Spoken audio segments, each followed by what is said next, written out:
Hello my dear students, welcome to my Legal Code e learning again. I am Ashu R Lavania.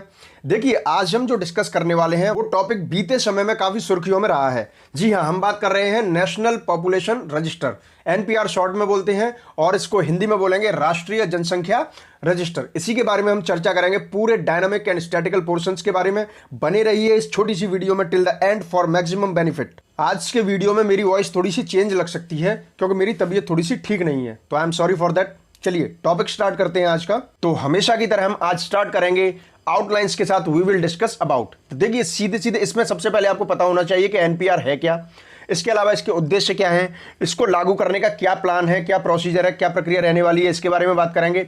और इसमें एक सबसे important term आएगा usual resident, जो यहाँ के निवासी हैं उनको कैसे डिफाइन किया जाएगा कि कौन यहाँ का यूजुअल रेजिडेंट है, और ये इस समय सुर्खियों में क्यों है। ये टॉपिक इन्हीं के बारे में डिस्कस करेंगे। And finally as always prelims and mains hints. बिल्कुल, यूपीएससी और स्टेट सिविल सर्विस एग्जामिनेशन से रिलेटेड जितने भी प्रोबेबल क्वेश्चंस एनपीआर से रिलेटेड आ सकते हैं उनके बारे में हम डिस्कस करेंगे इन द एंड। तो बने रहिए पूरी वीडियो में हमारे साथ। देखिए, सबसे पहले हम बात कर लेते हैं एनपीआर। एनपीआर एक्चुअली भारत में आमतौर पर काफी समय से रहने वाले जो यहाँ के जो नेटिव पर्सन्स हैं, जो आमतौर पर रहने वाले निवासी हैं, उनका एक रजिस्टर होगा। यहाँ पर के उनके जो नॉर्मल रिक्वायर्ड रिकॉर्ड्स हैं उनको रजिस्टर किया जाएगा। इसके अलावा ये सारे जो है लोकल लेवल मतलब गांव के आसपास के जो शहरी टाइप के छोटे मोटे इलाके होते हैं, वो उप जिला, जिला, राज्य तथा राष्ट्रीय स्तर पर इसकी प्रक्रिया लागू होगी। ये एनपीआर की सारी प्रक्रिया किस कानून के अंतर्गत होगी? Citizenship act 1955, very important act, and the citizenship registration of citizens and issue of national identity cards rules 2003। इन दोनों को आप याद रखिए, specially if you are the student of law, और अगर आपका सिविल सर्विस में मेंस भी लॉ है तो आपको ये पता होना चाहिए। और देखिए, भारत के सभी यूजुअल रेजिडेंट के लिए ये जरूरी होगा। यूजुअल रेजिडेंट होता क्या है? देखिए, सिंपल, जो बहुत लंबे समय से यहाँ के नेटिव पर्सन्स हैं और आमतौर पर यहाँ के स्थायी निवासी हैं वो, ठीक है। और ये हम किस तरीके से डिसाइड करेंगे इसके बारे में पूरा वीडियो है, देखते जाइए, आपको बहुत कुछ पता लगने वाला है इस वीडियो में। गवर्नमेंट एनपीआर के थ्रू एक कॉम्प्रिहेंसिव डाटाबेस बनाना चाहती है जिसमें कि भारत के हर स्थायी निवासी की, यूजुअल रेजिडेंट की डिटेल्स हों, जो भी रिक्वायर्ड डिटेल्स है, जितनी जरूरत है उतनी। ऐसा नहीं हो कि अनलिमिटेड कुछ भी आपके पर्सनल चीजों को पूछेंगे, नहीं, ऐसा नहीं है। और देखिए, नेशनल पॉपुलेशन रजिस्टर के लिए इंफॉर्मेशन सबसे पहले कलेक्ट की गई थी 2010 में, और उनको दोबारा अपडेट किया गया था 2015 में। देखिए, ये प्रक्रिया होगी कैसे? आपको एक ऑनलाइन फॉर्म लेना है, आप उस फॉर्म को फिल करेंगे। फिल करने के बाद ऑनलाइन ही आपको एक रेफरेंस कोड मिलेगा।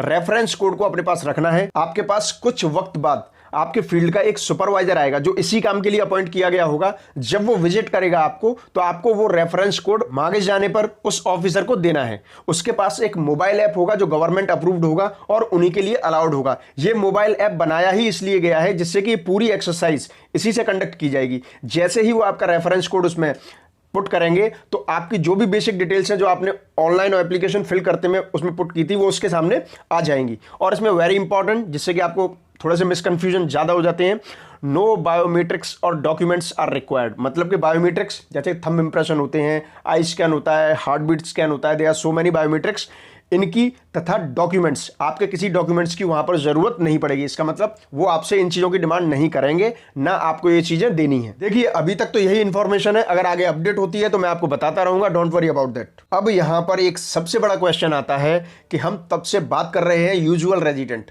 यहाँ का कौन, जो स्थायी आवासी होगा, नेटिव होगा, सो मेनी थिंग्स, लेकिन सही मायने में ये कैसे डिसाइड किया जाएगा कि कौन यहाँ का यूजुअल रेजिडेंट है? तो देखिए, सबसे पहले अगर आप किसी लोकल एरिया में जहाँ आप रहते हैं वहाँ पिछले 6 महीने या उससे ज़्यादा टाइम से रह रहे हैं, या आप नए नए आए हैं किसी एरिया में, वहाँ पर अगले 6 महीने या उससे ज़्यादा समय के लिए रहने जा रहे हैं या रहना चाहते हैं, तो यही परिभाषा होगी यूजुअल रेजिडेंट की। तो यहां पर भी कोई आपको अब कंफ्यूजन में आने की जरूरत नहीं है। अब आपसे कोई भी पूछे तो आपको पता होना चाहिए। अब हमेशा की तरह बात आती है कि मैं इस पॉइंट को आज क्यों डिस्कस कर रहा हूं, ये टॉपिक किस तरीके से सुर्खियों में है। देखिए, हमारे देश में registrar General of India, short में बोलते हैं आरजीआई, वो इस समय अगली जनगणना के लिए जो फेज में काम होता है ना, अलग अलग फेज में होता है। जैसे इस समय इलेक्शंस भी हो रहे हैं बंगाल के, तो अलग अलग फेज में हो रहे हैं, तो इसका काम भी अलग अलग फेज में होता है। तो उन फेज का इस समय फील्ड ट्रायल करवा रहे हैं कौन? Registrar General of India.